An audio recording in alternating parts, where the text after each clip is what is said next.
Dis-nous, quand cela arrivera-t-il et quel sera le signe de ton avènement et de la fin du monde?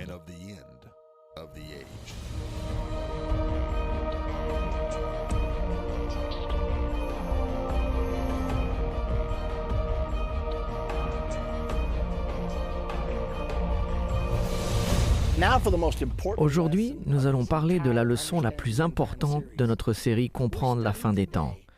Nous allons étudier le royaume de Dieu. La plupart des gens, même les chrétiens, ne comprennent pas vraiment ce qu'est le royaume de Dieu. Donc, que voulons-nous dire par le royaume de Dieu? Et que devons-nous faire pour être inclus dans le royaume de Dieu? Regardons Zacharie 14 au verset 9. Le livre de Zacharie au chapitre 14 est consacré à la bataille d'Armageddon. C'est à Armageddon que Jésus reviendra sur terre pour combattre les armées du système du gouvernement mondial dirigé par l'Antichrist.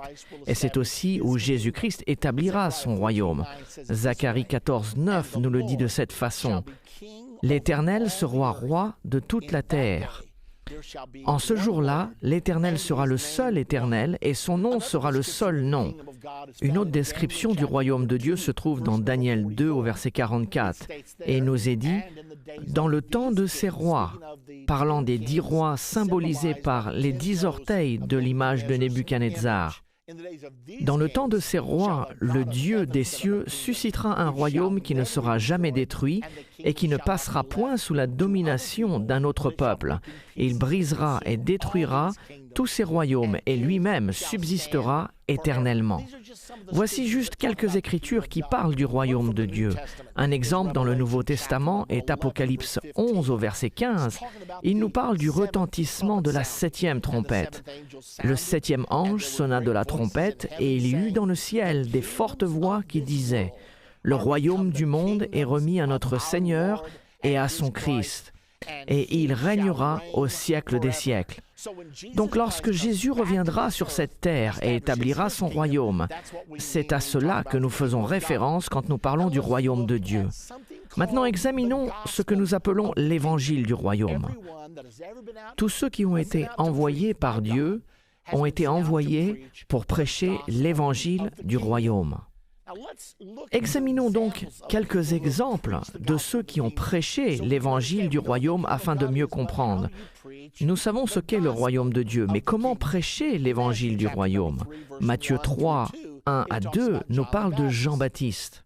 En ce temps-là, parut Jean-Baptiste, prêchant dans le désert de Judée. Et il disait « Repentez-vous, car le royaume des cieux est proche. » Maintenant, il dit le royaume des cieux. Dans le livre de Luc, ils emploient le terme royaume de Dieu. Or, ces termes sont synonymes, ils indiquent la même chose. Donc Jean-Baptiste prêchait l'évangile du royaume. Et quand Jésus est venu, il a prêché l'évangile du royaume dans Matthieu 4, verset 23. Jésus parcourait toute la Galilée, enseignant dans les synagogues, prêchant la bonne nouvelle du royaume et guérissant toute maladie et toute infirmité parmi le peuple. Que disait-il donc quand il prêchait l'évangile du royaume? Nous voyons ici que lorsque Jésus envoie ses disciples pour prêcher, il leur a dit clairement de prêcher l'évangile du royaume. Ceci se trouve dans Luc 9, 2. Il les envoya prêcher le royaume de Dieu et guérir les malades. Donc, que disons-nous quand nous prêchons l'évangile du royaume? Nous parlons aux gens du royaume que Jésus va établir sur terre. Puis nous leur expliquons ce qu'ils doivent faire pour faire partie du futur royaume de Dieu. Et nous espérons faire de même aujourd'hui. Dans le livre de Jean au chapitre 3, Jésus parle du royaume à un homme nommé Nicodème. Écoutez le récit. Il y eut un homme d'entre les pharisiens nommé Nicodème, chef des Juifs, qui vint auprès de Jésus de nuit et lui dit, « Rabbi, nous savons que tu es un docteur venu de Dieu, car personne ne peut faire ces miracles que tu fais si Dieu n'est avec lui. » Jésus s'adresse directement à Nicodème. Jésus lui répond, « En vérité, je te le dis, si un homme ne naît de nouveau, il ne peut voir le royaume de Dieu. » Voici la première fois que nous entendons le terme « né de nouveau ». Le voilà. Mais Jésus est celui qui a dit ces mots pour la première fois. Et il dit, si un homme ne naît de nouveau, il ne peut voir le royaume de Dieu. Nicodème lui dit, comment un homme peut-il naître quand il est vieux? Peut-il rentrer dans le sein de sa mère et naître? Jésus répondit, en vérité, je te le dis, si un homme ne naît d'eau et d'esprit, il ne peut entrer dans le royaume de Dieu. Il parle ici d'une naissance spirituelle et non d'une naissance physique. Mais Jésus a dit à Nicodème, « Nicodème, tu dois naître de nouveau. » Donc, que voulons-nous dire par ce terme « né de nouveau » ? Beaucoup de gens parlent de la nouvelle naissance, mais la majorité d'entre eux ne comprennent pas vraiment sa signification. Examinons donc ce terme « naître de nouveau ». Parlons du moment où le salut fut apporté par Jésus-Christ au calvaire.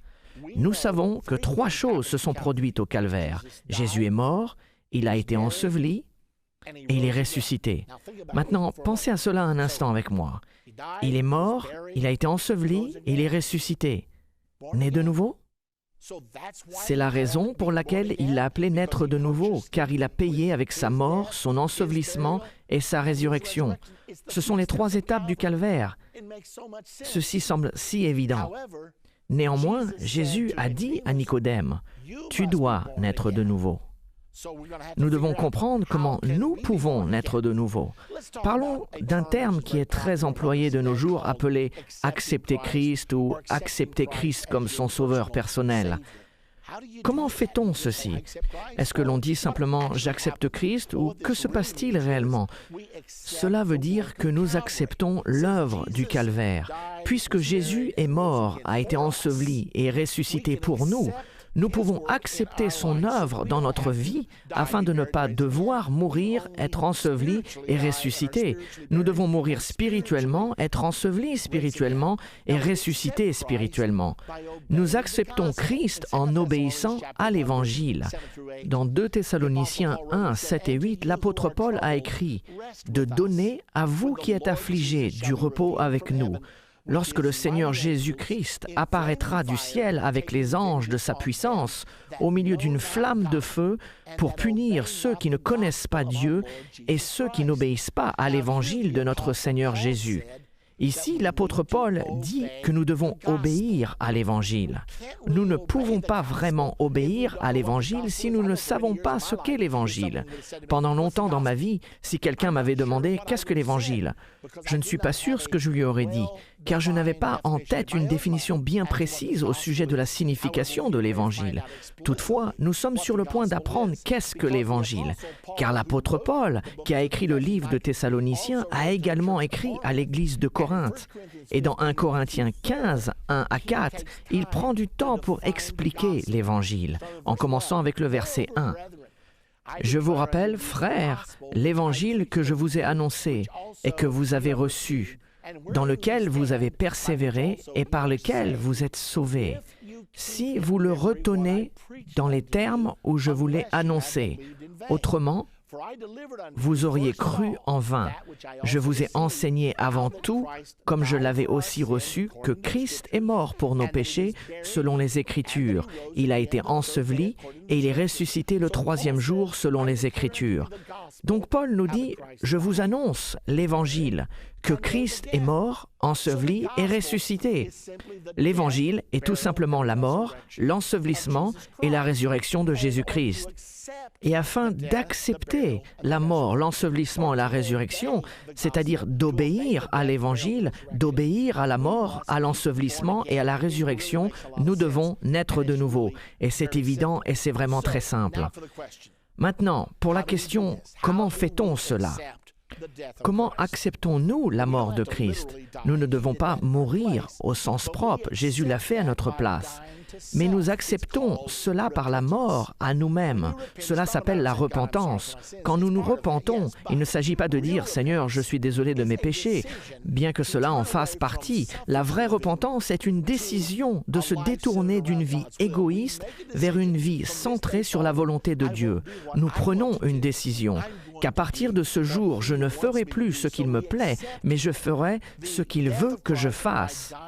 Donc nous acceptons la mort de Christ en mourant à nous-mêmes et en acceptant Jésus comme notre Seigneur. Nous disons dorénavant, je ne fais plus ce que je veux, je donne ma vie à Jésus-Christ et je veux accomplir sa volonté dans ma vie car je sais que c'est la raison pour laquelle j'ai été créé. C'est ce que l'on appelle la repentance, c'est la mort à soi-même. C'est alors que nous acceptons la mort de Jésus-Christ. Puis la Bible nous dit dans Romains 6, 4, « Nous avons donc été ensevelis avec lui par le baptême en sa mort, afin que comme Christ est ressuscité des morts par la gloire du Père, de même, nous aussi, nous marchions en nouveauté de vie. Donc, si nous sommes ensevelis avec Christ, nous sommes ensevelis avec lui au travers du baptême. Voici la raison pour laquelle tous les baptêmes dans la Bible ont été faits par immersion. C'est un symbole de l'ensevelissement. Nous acceptons la mort de Christ par la repentance et nous acceptons son ensevelissement par le baptême. Et il y a une autre étape, selon la Bible. Romains 8, 11 nous parle d'accepter la puissance de la résurrection.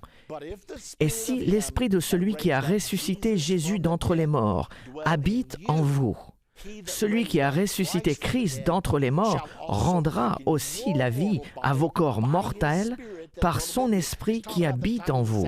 Il parle du moment de sa deuxième venue, lorsque Jésus reviendra sur cette terre. Si l'esprit de Christ demeure en nous, il nous changera de mortels en immortels et nous serons enlevés pour rencontrer le Seigneur dans les airs.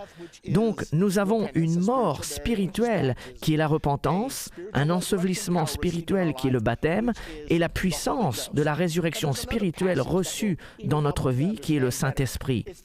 Et il y a également un autre passage qui peut nous aider à mieux comprendre. Il s'agit de 1 Jean 5, 7 et 8. Jean nous dit « Car il y en a 3 qui rendent témoignage, l'esprit, l'eau et le sang. Et les 3 sont d'accord. » Je me demande de quoi il s'agit, le sang, l'eau et l'esprit qui sont d'accord. Le sang couvre nos péchés quand nous nous repentons. L'eau est appliquée au travers du baptême. Nous sommes ensevelis dans l'eau quand nous sommes baptisés. Puis nous recevons l'Esprit quand nous recevons le don du Saint-Esprit. Ainsi, nous pouvons dire que ces 3, le sang, l'eau et l'Esprit, sont d'accord pour une chose. Quelle chose? La nouvelle naissance. L'apôtre Pierre, au jour de la Pentecôte, était d'accord avec ceci. Le jour de la Pentecôte, il a prêché aux gens qu'ils avaient rejeté leur Messie et ils avaient crucifié Jésus-Christ. Et à ce moment-là, tout Jérusalem était en effervescence de la nouvelle que Jésus était ressuscité des morts, et non seulement ressuscité, mais qu'il était monté au ciel. Ainsi, Pierre leur prêchait qu'ils avaient crucifié leur Messie, et ils se sentaient si coupables. Dans Actes 2, 37, après avoir entendu ce discours, ils eurent le cœur vivement touché. Ils étaient convaincus, et ils dirent à Pierre et aux autres apôtres, « Hommes frères, que ferons-nous » Maintenant, Pierre va leur donner la réponse. Il demande, « Que devons-nous faire pour être sauvés? Comment pouvons-nous rectifier cette terrible erreur » Le verset 38, Pierre leur dit, « Repentez-vous, et que chacun de vous soit baptisé au nom de Jésus-Christ pour le pardon de vos péchés, et vous recevrez le don du Saint-Esprit. » Qu'a donc fait Pierre? Il prêchait l'évangile du royaume, il prêchait la mort, l'ensevelissement et la résurrection. Il prêchait les 3 étapes de la nouvelle naissance: mourir, être enseveli et ressusciter. La mort spirituelle, c'est la repentance, l'ensevelissement spirituel, c'est le baptême, et la résurrection spirituelle, c'est lorsque nous sommes remplis du Saint-Esprit. Donc quand les gens ont dit « Que devons-nous faire ?» Pierre leur a dit la même chose que Jésus a dit à Nicodème, « Tu dois naître de nouveau. » Maintenant, afin de bien comprendre ces choses, il serait bon d'avoir une illustration. Avez-vous déjà essayé d'assembler quelque chose? Vous avez le mode d'emploi, mais il est bien plus facile d'avoir les images qui nous indiquent ce que nous devons faire. Et c'est ce que nous allons faire maintenant. Nous allons regarder les récits des conversions dans le livre des Actes. Le livre des Actes, c'est les Actes des Apôtres. Il s'agit de l'histoire de l'établissement de l'Église du Nouveau Testament après le départ de Jésus et de la façon dont les apôtres appliquaient les enseignements de Jésus dans leur vie quotidienne. Nous allons maintenant examiner 4 principaux récits de conversion dans la Bible. En fait, nous avons déjà vu le premier récit dans Acte 2, au jour de la Pentecôte, quand Pierre prêcha le premier sermon et prêcha qu'il devait naître de nouveau. Allons maintenant dans Acte 8. Un grand réveil avait pris place dans Acte 8 et Philippe en était le prédicateur principal. Et lorsqu'il prêchait, commençant au verset 12, mais quand ils eurent cru à Philippe, qui leur annonçait la bonne nouvelle du royaume de Dieu. N'est-ce pas étonnant? Voici Philippe prêchant le royaume de Dieu. En raison de la prédication du royaume de Dieu, les gens étaient baptisés au nom de Jésus-Christ. Donc, en prêchant le royaume de Dieu, il prêchait la mort, l'ensevelissement et la résurrection. Et la réponse était « Je veux me repentir, je veux être baptisé ». Et ainsi, ils furent baptisés, hommes et femmes. Puis Simon, qui était un sorcier et qui avait trompé beaucoup de gens, dit « Je veux faire partie de cela. C'est ici que se trouve la foule. » Ainsi, Simon lui-même crut. Et après avoir été baptisé, il ne quittait plus Philippe. Et il voyait avec étonnement les miracles et les grands prodiges qui s'opéraient. Donc Philippe prêcha les choses concernant le royaume de Dieu. Et Simon, le sorcier, crut et fut baptisé. Les apôtres qui étaient à Jérusalem, ayant appris que la Samarie avait reçu la parole de Dieu, ils y envoyèrent Pierre et Jean. Et quand ils sont arrivés, ils prièrent pour eux afin qu'ils reçoivent le Saint-Esprit, car il n'était pas encore descendu sur aucun d'eux. Ils avaient seulement été baptisés au nom du Seigneur Jésus. Ceci est intéressant, car ils crurent, ils s'étaient évidemment repentis, ils avaient été baptisés, mais ils n'avaient pas reçu le Saint-Esprit.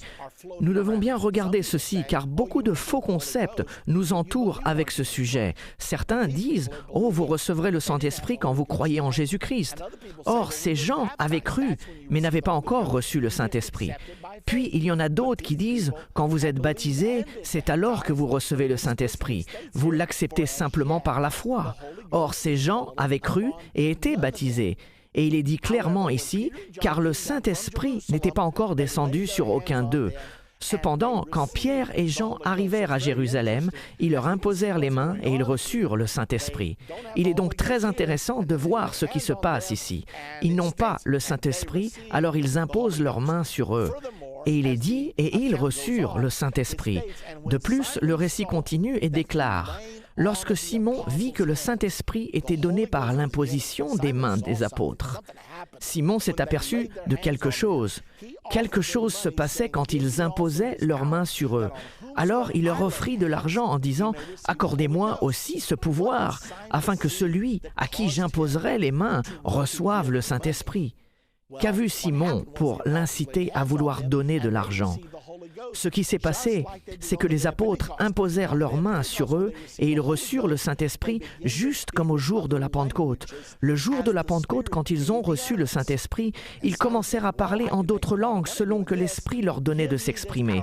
Et Simon s'est dit « Je veux gagner beaucoup d'argent en faisant cela. Donnez-moi ce pouvoir. Je vous donnerai de l'argent si vous me donnez ce pouvoir. » Or, l'apôtre Pierre lui déclara rapidement que ton argent périsse avec toi, puisque tu as cru que le don de Dieu s'acquérait à prix d'argent, car je vois que tu es un fiel amer et dans les liens de l'iniquité.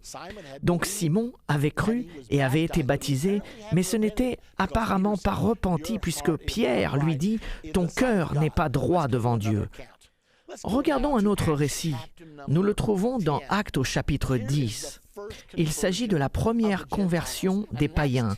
Acte 10 au verset 43 nous dit « Tous les prophètes rendent de lui le témoignage que quiconque croit en lui reçoit par son nom le pardon des péchés. » Maintenant, Pierre était parti prêcher à Corneille. Un ange était apparu à Corneille et lui avait dit « « Fais venir Simon, surnommé Pierre, et il t'apportera les paroles par lesquelles tu peux être sauvé. » Corneille a tant prié qu'un ange est descendu, mais il n'était pas pour autant sauvé. Il lui fallait toujours être né de nouveau. Et quand Pierre arriva chez Corneille, ils avaient rassemblé une grande partie de sa famille et ils étaient tous présents pour écouter ce que Dieu allait leur dire. Et Pierre leur prêcha qu'à travers le nom de Jésus, tous ceux qui croient en lui recevront le pardon des péchés. Comme Pierre prononçait encore ces mots, le Saint-Esprit descendit sur tous ceux qui écoutaient la parole. Tous les fidèles circoncis, qui étaient les Juifs venus avec Pierre, les fidèles circoncis qui étaient venus avec Pierre furent étonnés de ce que le don du Saint-Esprit était aussi répandu sur les païens. Les païens n'étaient pas censés recevoir le salut. Il était réservé aux Juifs.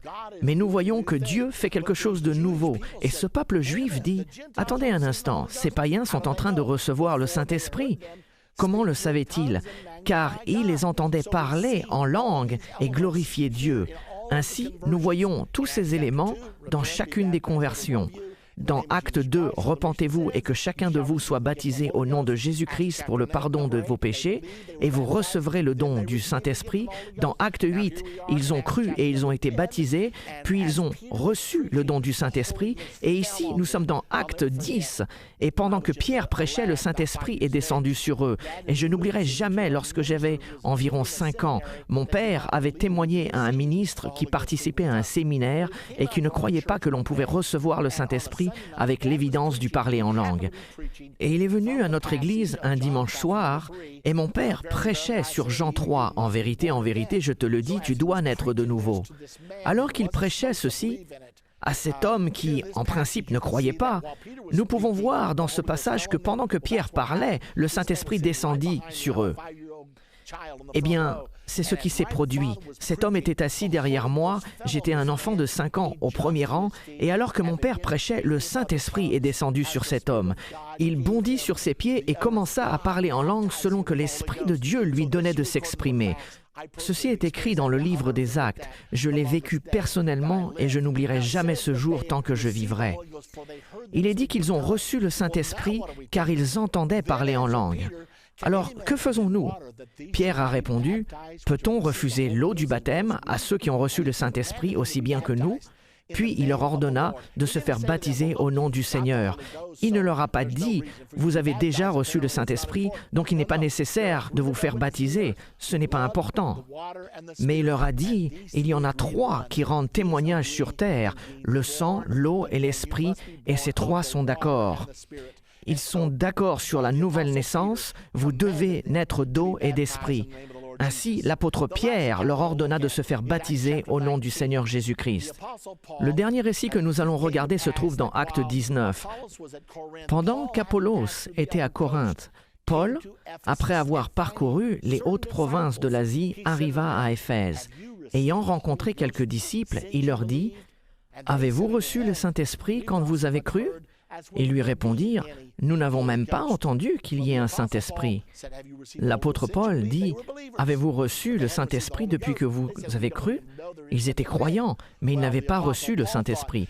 Ils dirent, « Nous ne savons même pas qu'il y ait une telle chose. » L'apôtre Paul pensa, « Si vous ne savez pas qu'il existe une chose telle que le Saint-Esprit, vous ne connaissez sans doute pas le bon baptême. » Et Paul leur dit, « De quel baptême avez-vous été baptisés ?» Et ils dirent, « Du baptême de Jean. » Remarquez ce qui est prêché dans chacun de ces récits. Il prêchait la repentance, il croyait, il prêchait le baptême, il prêchait le Saint-Esprit. Puis Paul a dit, « Jean a baptisé du baptême de repentance, disant au peuple de croire en celui qui venait après lui, c'est-à-dire en Jésus. » Sur ces paroles, ils furent baptisés au nom de Jésus. Lorsque Paul leur a imposé les mains, le Saint-Esprit vint sur eux et ils parlaient en langue et prophétisaient. Voilà une fois de plus, prêchant le royaume de Dieu, puis prêchant que les gens doivent être nés de nouveau. Donc finalement, nous avons le plan du salut. La chose intéressante est que Satan essaye toujours d'imiter le plan du salut. J'appelle le plan de Satan le plan de la damnation. La première étape du salut est d'adorer Jésus en tant que Seigneur.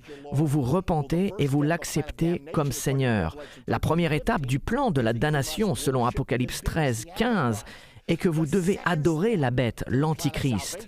La deuxième étape du plan du salut est d'accepter le nom de Jésus au travers du baptême.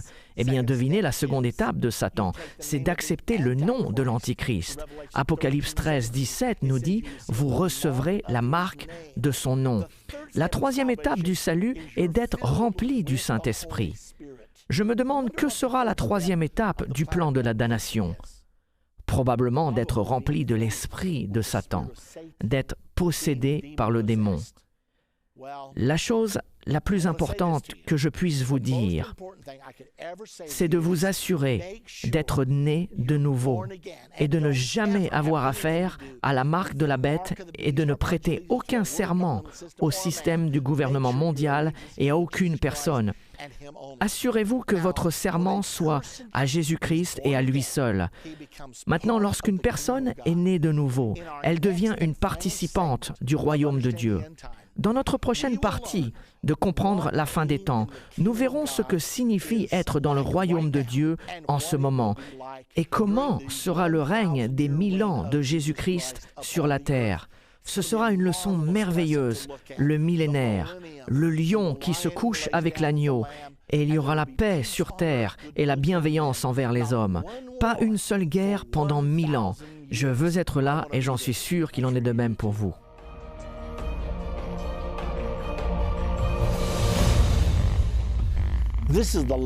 Ceci est la dernière partie de notre série appelée « Comprendre la fin des temps ». La fin de l'ère du gouvernement humain et le commencement du royaume de Dieu auront lieu à la bataille d'Armageddon. Examinons le récit biblique le plus détaillé d'Armageddon. Il se trouve dans le chapitre 16 d'Apocalypse, au verset 12 à 16. Le sixième versa sa coupe sur le grand fleuve, l'Euphrate, et son eau tarit pour préparer la voie aux rois qui viennent de l'Orient. Je vis sortir de la gueule du dragon, de la gueule de la bête et de la bouche du faux prophète, 3 esprits impurs semblables à des grenouilles. Car ce sont des esprits de démons qui font des prodiges et qui vont vers les rois de toute la terre afin de les rassembler pour le combat du grand jour du Dieu Tout-Puissant. Maintenant, remarquez 2 choses. Premièrement, l'Euphrate sera desséché lorsque la 6e coupe sera versée. Cela facilitera ainsi l'invasion d'Israël par les rois de l'Est. Le fait que l'Euphrate soit desséché est une très grande prophétie, car l'Euphrate est la source d'eau principale du Moyen-Orient. Le 13 janvier 1990, l'Indianapolis Star a publié ce titre « La Turquie va interrompre le flot de l'Euphrate pendant 1 mois ».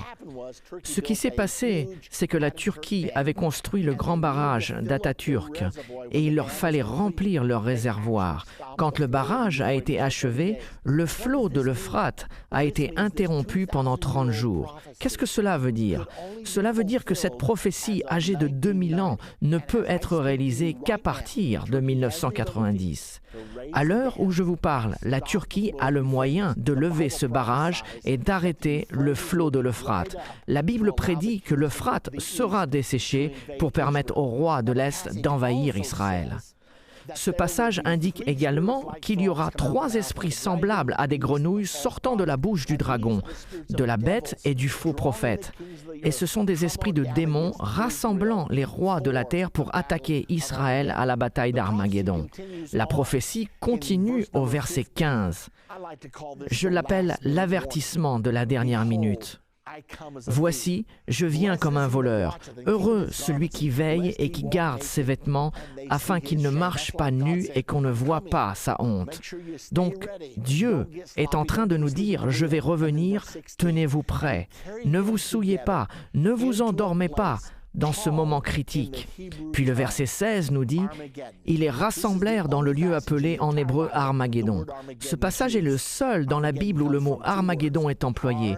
Le terme Armageddon est dérivé de 2 mots, Ar, Megiddo, ou mont du Megiddo. La ville de Megiddo est située sur la colline qui surplombe la plaine de Megiddo, aussi connue comme la vallée de Jezreel. Environ 11 km de large, 24 km de long, et c'est à cet endroit que la bataille d'Armageddon d'Armageddon commencera pour s'achever environ 250 km plus loin vers le sud au port de Jérusalem. Un autre récit d'Armageddon est donné dans Zacharie au chapitre 14 et il le raconte un peu différemment. « Je rassemblerai toutes les nations pour qu'elles attaquent Jérusalem. » Maintenant, rappelez-vous que dans Apocalypse, il est dit « Les esprits des démons rassembleront les nations pour le combat. » Ici, Dieu dit « Je le ferai ». S'agit-il d'une contradiction? Non. Dieu se sert de Satan pour ses propres desseins.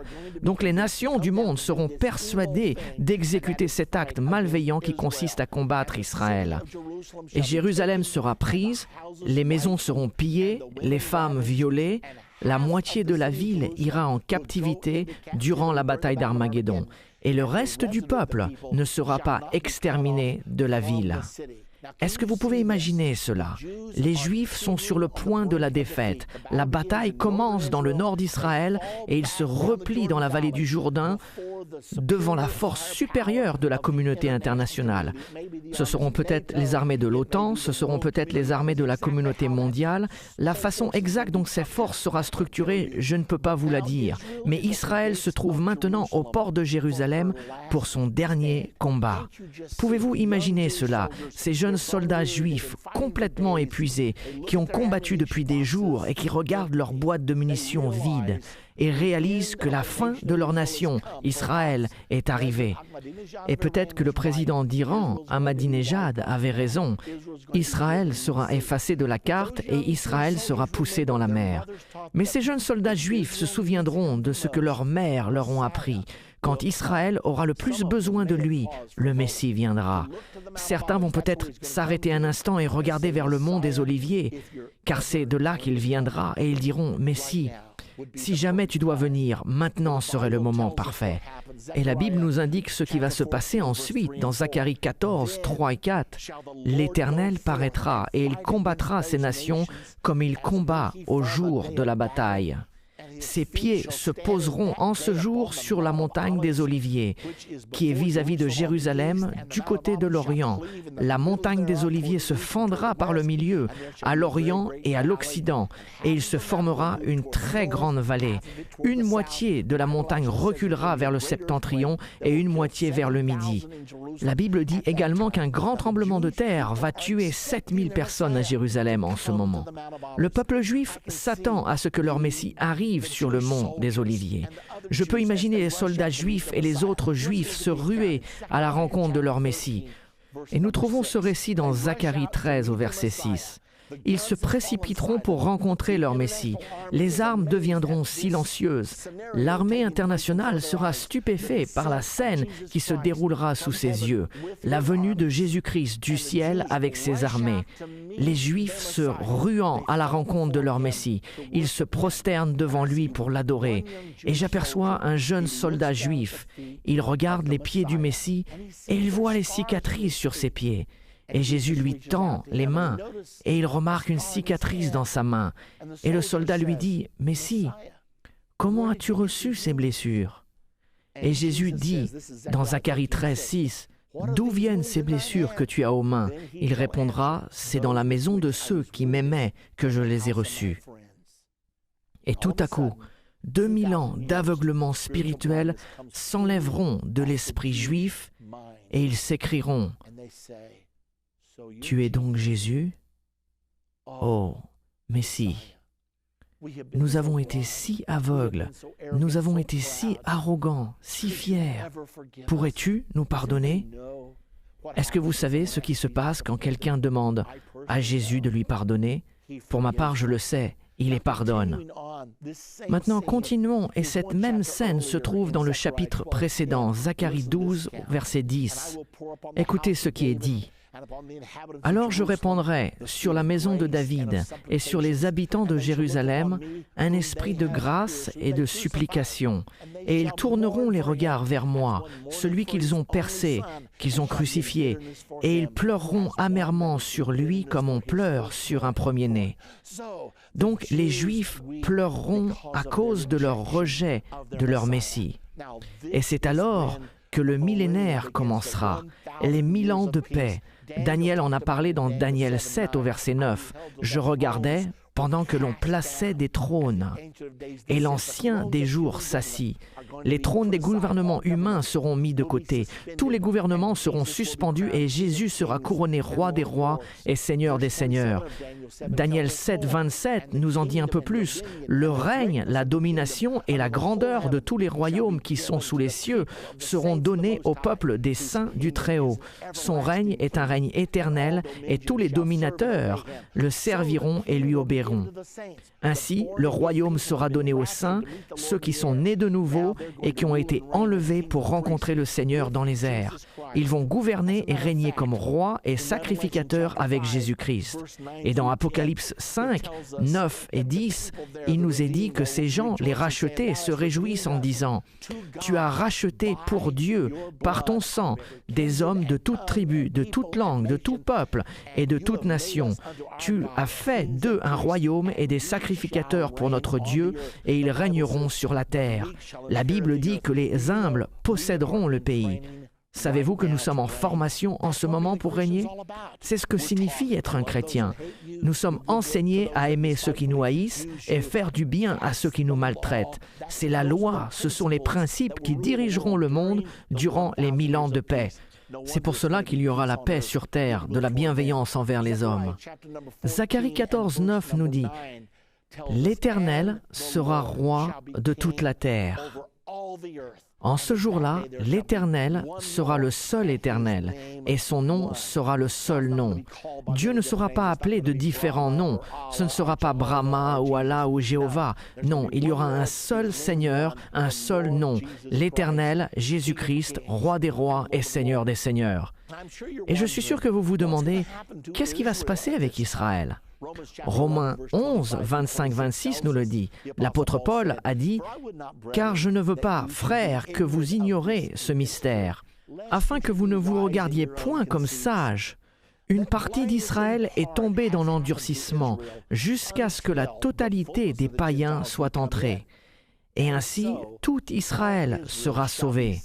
Comme il est écrit, le libérateur viendra de Sion, et il détournera de Jacob les impiétés. » Ainsi, la partie d'Israël qui aura survécu à la grande tribulation, à la colère de Dieu et à la bataille d'Armageddon sera sauvée. Cependant, la mauvaise nouvelle est que 2 tiers d'entre eux seront détruits. La dernière partie de Zacharie 13 nous le dit. Mais le tiers qui aura survécu sera sauvé pour vivre dans le millénaire sous le règne de Jésus-Christ et son Église. La Bible nous le dit également dans Matthieu 19, 27. Ceci est très intéressant. Pierre, prenant alors la parole, lui dit « Voici, nous avons tout quitté et nous t'avons suivi. Qu'en sera-t-il pour nous ?» Jésus leur répondit, à Pierre et aux apôtres, « Je vous le dis en vérité, quand le Fils de l'homme, au renouvellement de toutes choses, sera assis sur le trône de sa gloire, vous qui m'avez suivi, vous serez de même assis sur 12 trônes et vous jugerez les 12 tribus d'Israël. » Ce sera très intéressant de voir les apôtres sur ces 12 trônes jugeant les 12 tribus d'Israël pendant le millénaire. Ésaïe 2, au verset 2 à 3, nous dit « Il arrivera dans la suite des temps que la montagne de la maison de l'Éternel sera fondée sur le sommet des montagnes. » Nous parlons ici du quartier général du Seigneur pendant le millénaire. « Qu'elle s'élèvera par-dessus les collines et que toutes les nations y afflueront. Des peuples s'y rendront en foule et diront « Venez et montons à la montagne de l'Éternel, à la maison du Dieu de Jacob, afin qu'il nous enseigne ses voies et que nous marchions dans ses sentiers. Car de Sion sortira la loi et de Jérusalem la parole de l'Éternel. » Je ne peux pas vous dire s'il y aura une véritable maison du Seigneur ou s'il y aura un véritable temple ou pas. Je sais que la Bible enseigne que nos corps sont les temples du Saint-Esprit et que Dieu ne demeurera plus dans les temples construits de main d'homme. Nous savons que l'Église est appelée la Nouvelle Jérusalem. Donc je ne peux pas vous dire si ce sera un véritable temple ou un temple spirituel. Cela n'est pas important. Tout ce que je sais, c'est que je veux participer à ce que Dieu fera à ce moment-là. Dans Ésaïe 2, 4, il continue en disant « Il sera le juge des nations, Jésus-Christ, l'arbitre d'un grand nombre de peuples. De leur glaive, ils forgeront des hoyaux.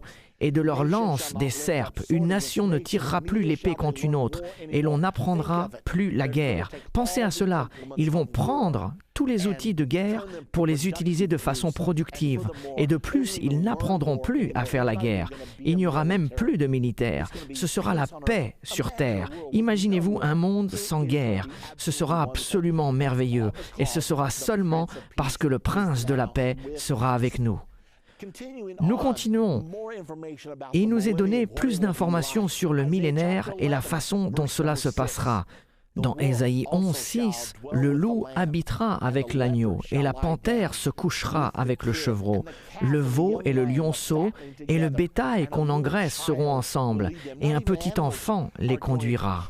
Même les animaux ne s'entretueront plus. Pensez un instant, un loup et un agneau se couchant ensemble, une paix parfaite, sans crainte et un petit enfant menant les lions et les léopards. Ce sera vraiment une scène étonnante et merveilleuse. Nous continuons avec Ésaïe 11, verset 7. « La vache et l'ours auront un même pâturage, leurs petits un même gîte, le lion comme le bœuf mangeront de la paille, les lions ne mangeront plus les cerfs, ils ne mangeront plus les lièvres, plus personne ne courra effrayé pour sauver sa vie, et le nourrisson s'ébattra sur l'antre de la vipère, et l'enfant sevré mettra sa main dans la caverne du basilic. Vous n'aurez plus à vous inquiéter des serpents et des vipères. Tout ceci sera du passé. À la place, il y aura la sécurité, il y aura de la paix sur terre et de la bienveillance envers les hommes. » Nous continuons dans Ésaïe 11, versets 9 et 10. « Il ne fera ni tort ni dommage sur toute ma montagne sainte, car la terre sera remplie de la connaissance de l'Éternel comme le fond de la mer par les eaux qui le couvrent. En ce jour-là, le rejeton d'Isaïe sera là, en parlant de Jésus, comme une bannière pour le peuple. Les nations se tourneront vers lui, et la gloire sera sa demeure. » Ainsi, la terre sera remplie de la connaissance du Seigneur. Qu'est-ce que la connaissance du Seigneur? Il s'agit de sa nature. Ce sera « Aimez vos ennemis, faites du bien à ceux qui vous maltraitent ». Tels seront les principes qui gouverneront le monde entier du royaume de Dieu à venir. La terre sera en paix, et la paix de Dieu, selon la Bible, sera glorieuse. Nous nous posons donc cette question, qui sera sur la terre durant le royaume de Dieu? Il y a une réponse qui se trouve dans la Bible. Dans Daniel au chapitre 7, souvenez-vous qu'il s'agit de la prophétie sur les nations qui seront sur terre au moment de la seconde venue. Dans Daniel 7 au verset 11, il nous est dit « Et tandis que je regardais, l'animal fut tué et son corps fut détruit, livré au feu pour être brûlé. » Puis il dit « Les autres animaux ». Souvenez-vous que les animaux symbolisent des nations. Quant au reste des nations, leur domination fut enlevée. Elles ne furent plus autorisées à gouverner par elles-mêmes. Cependant, leur vie continue dans le millénaire, sous le règne de Jésus et de son Église, pour une saison et un temps. Ainsi, la Grande-Bretagne, les États-Unis, 1/6 de la Russie, ainsi que les autres nations mentionnées dans Daniel 7, vivront dans le millénaire. Pourquoi est-ce que je dis 1/6 de la Russie? Parce que dans Ézéchiel 39, il nous est dit que 5/6 de la Russie seront détruits. Qu'il s'agisse de 5/6 de l'armée russe ou 5/6 de la nation entière de la Russie, je ne sais pas. Mais ce sera sa pénalité d'avoir mené une attaque contre Israël à la bataille d'Armageddon. Il y aura aussi la possibilité que les enfants ne soient pas tenus responsables des décisions de leurs parents. Jadis, quand Israël avait refusé d'entrer dans la terre promise dans l'Ancien Testament, tous ceux en dessous de 20 ans n'avaient pas été tenus responsables pour les décisions de leurs parents et il leur fut permis d'entrer dans la terre promise. Serait-il possible que tous les jeunes de moins de 20 ans soient autorisés une fois de plus d'y entrer? Je ne sais pas avec certitude, mais j'ai vérifié et il y a presque 2 milliards de personnes en dessous de 20 ans sur Terre en ce moment. Donc, il y aura assez de monde pour peupler la Terre durant le millénaire.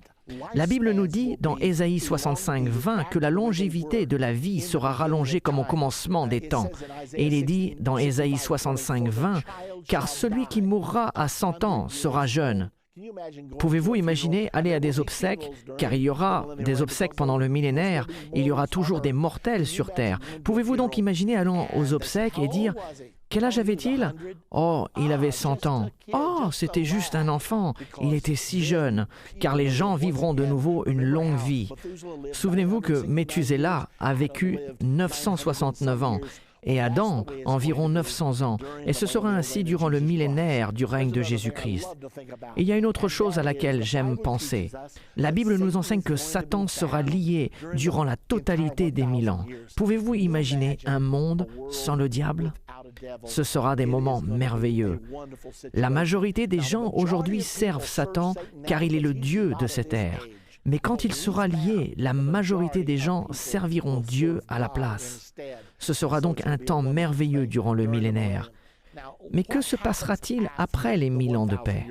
Apocalypse 20, versets 7 et 8 nous le dit. Quand les 1000 ans seront accomplis, Satan sera relâché de sa prison et il sortira pour séduire les nations qui sont aux 4 coins de la terre, Gog et Magog, afin de les rassembler pour la guerre. Leur nombre est comme le sable de la mer. Ainsi, Satan est libéré. Il sort une fois de plus pour répandre sa séduction. Et il va pouvoir, une fois de plus, séduire les nations, Gog et Magog, se référant en particulier à la Russie, encore une fois. Et la Bible nous dit qu'il va les persuader d'attaquer Jésus-Christ à Jérusalem.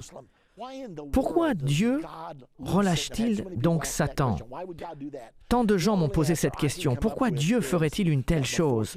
La seule réponse que je peux donner, c'est qu'avant de culminer toute chose, il veut que ceux qui vivront durant le millénaire aient la liberté de choisir entre lui et Satan. Car s'il amène les gens dans l'éternité pour avoir la vie éternelle, il veut s'assurer qu'ils l'ont choisi selon leur propre volonté. Je pense que c'est la raison pour laquelle cela va se passer de cette façon. Puis au chapitre 20 et au verset 9, quand les armées de Gog et Magog s'attaqueront à Jésus-Christ, la Bible nous dit « Ils montèrent à la surface de la terre et ils investirent le camp des saints et la ville bien-aimée, Jérusalem. Mais un feu descendit du ciel et les dévora. Dieu dira, c'en est assez, je n'en peux plus. Et les ennemis de Jésus-Christ seront consumés par le feu du ciel. La Bible dit au verset 10 du chapitre 20, « Et le diable qui les séduisait fut jeté dans les temps de feu et de soufre, où sont la bête et le faux prophète. Ils seront tourmentés jour et nuit au siècle des siècles. » Ainsi, Satan va rejoindre l'Antichrist et le faux prophète. Rappelez-vous qu'ils ont été jetés dans les temps de feu 1000 ans auparavant. Et maintenant, Satan va les rejoindre. Et la Bible dit, ils seront tourmentés jour et nuit au siècle des siècles. Ensuite, la Bible nous dit au verset 11 et 12 au sujet du jugement du grand trône blanc. « Puis je vis un grand trône blanc et celui qui était assis dessus. La terre et le ciel s'enfuirent devant sa face, et il ne fut plus trouvé de place pour eux. Et je vis les morts, les grands et les petits qui se tenaient devant le trône. Des livres furent ouverts, et un autre livre fut ouvert, celui qui est le livre de vie. Et les morts furent jugés selon leur œuvre, d'après ce qui est écrit dans ces livres. Tous ceux qui ne faisaient pas partie de l'enlèvement et qui n'ont pas reçu la vie éternelle vont paraître devant ce grand trône blanc du jugement. Et c'est là qu'ils seront jugés selon leurs œuvres. Je ne sais pas exactement comment ce jugement sera, mais je sais qu'il sera juste, car Dieu, qui est assis sur le trône et qui sait tout, prononcera le jugement parfait sur tout et décidera ainsi la destination éternelle de tout le monde à ce moment. Je suis ravi que ce ne soit pas mon travail, mais le sien. Et finalement, dans Apocalypse 20, 13, la mer rendit les morts qui étaient en elle. La mort et le séjour des morts rendirent les morts qui étaient en eux, et chacun fut jugé selon ses œuvres. Puis la mort et le séjour des morts furent jetés dans l'étang de feu. C'est la seconde mort, l'étang de feu. Quiconque ne fut pas trouvé écrit dans le livre de vie fut jeté dans l'étang de feu. Souvenez-vous dans Apocalypse 20, au versets 4 et 6, « Heureux et saints ceux qui ont part à la première résurrection. Ceux-là sont ceux qui ont été enlevés. La seconde mort n'a point de pouvoir sur eux. Cela va être si bien. Quoi que vous fassiez, soyez sûrs de vous trouver dans la première résurrection. Ainsi, vous ne devrez pas paraître devant le grand trône blanc du jugement. Tout cela aura déjà été établi. Vous aurez reçu la vie éternelle 1000 ans auparavant. » La Bible nous dit ce qui se passera après le jugement du grand trône blanc. Que se passe-t-il? Éphésiens 3, au verset 21, nous le dit. « À lui soit la gloire dans l'Église et en Jésus-Christ. » dans toutes les générations, au siècle des siècles. Qu'est-ce qui se trouve au-delà de l'existence humaine? Nous savons que lorsque le feu descendra du ciel, il consumera les mortels. Cela sera la fin de l'humanité telle que nous la connaissons. L'expérience humaine sera terminée. Le peuple de Dieu deviendra son épouse et gouvernera et régnera avec lui durant le millénaire. Mais pas seulement durant le millénaire, car Dieu a de grands projets. Nous ne connaissons pas tous ses plans, mais Dieu a des projets pour nous au-delà de notre connaissance. Un monde sans fin. Est-ce que Dieu aura d'autres créations? Qu'est-ce que nous allons faire? Je suis sûr qu'il y aura beaucoup de choses à faire. Je sais une chose, c'est que je veux en faire partie. Maintenant, permettez-moi de vous rappeler, si vous voulez faire partie du royaume de Dieu, Jésus-Christ l'a dit lui-même, si un homme ne naît de nouveau, il ne peut voir le royaume de Dieu. Quoi que vous fassiez à la suite de ces leçons, j'espère que vous veillerez à bien comprendre la nouvelle naissance, car c'est ce qu'il vous faut pour faire partie du royaume éternel. Et je vous encourage à acquérir cette série entière de 14 DVD, 28 parties en tout, afin de pouvoir les voir et les revoir, car ces choses sont sur le point d'arriver entre aujourd'hui et la seconde venue de Jésus-Christ. Elles vont affecter votre vie, elles vont affecter ma vie, elles vont affecter nos familles. Jésus-Christ revient bientôt. Quel privilège ce sera de faire partie de cette génération. La Bible dit, cette génération ne passera pas que tout cela n'arrive.